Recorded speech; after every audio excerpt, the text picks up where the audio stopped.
সাম্প্রতিক ফেসবুকে আমার দৃষ্টিতে আসলো, সেটা হচ্ছে কুমিল্লা দাউদকান্দির কোন এক সরকারি কর্মকর্তা তার ফেসবুক পেজে পোস্ট করেছে গান বাদ্য হারাম, এটা নাকি কোরআনের কোথাও নাই।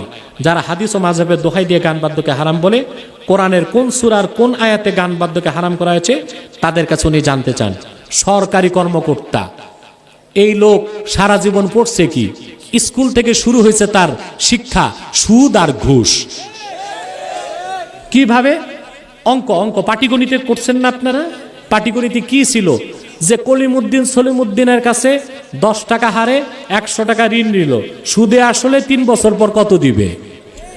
যে সরকারি কর্মকর্তা এই সুদের বিদ্যা শিখতে শিখতে বিসিএস পাস করছে, তারপর ঘুষ দিয়া চাকরি নিছে, সে কোরআন হাদিসের কি বুঝে?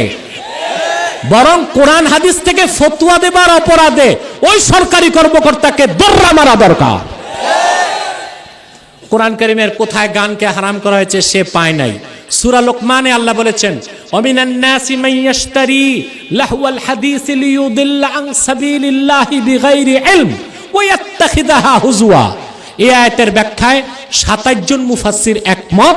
আল্লাহ তাআলা লাহওয়াল হাদিস বলতে গান বাদ্যের কথা বলেছেন।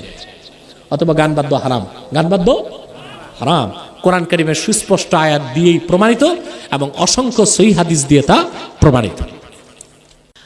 প্রশ্ন, আমাদের গ্রামে একটি পুরাতন মসজিদ আছে, সেখানে নামাজ হয় না। 300 হাত দূরে আরেকটি নতুন মসজিদ আছে, সবাই নতুন মসজিদে নামাজ পড়ে। পুরাতন মসজিদটি প্রায় 3 বছর যাবৎ পড়ে আছে। ওই মসজিদটি ভেঙে ওখানে হেফজ মাদ্রাসা করা যাবে কিনা? মসজিদকে মসজিদের হুকুমেই রাখতে হবে, তবে সেখানে হেফজখানা বা মক্তব চালানো যেতে পারে।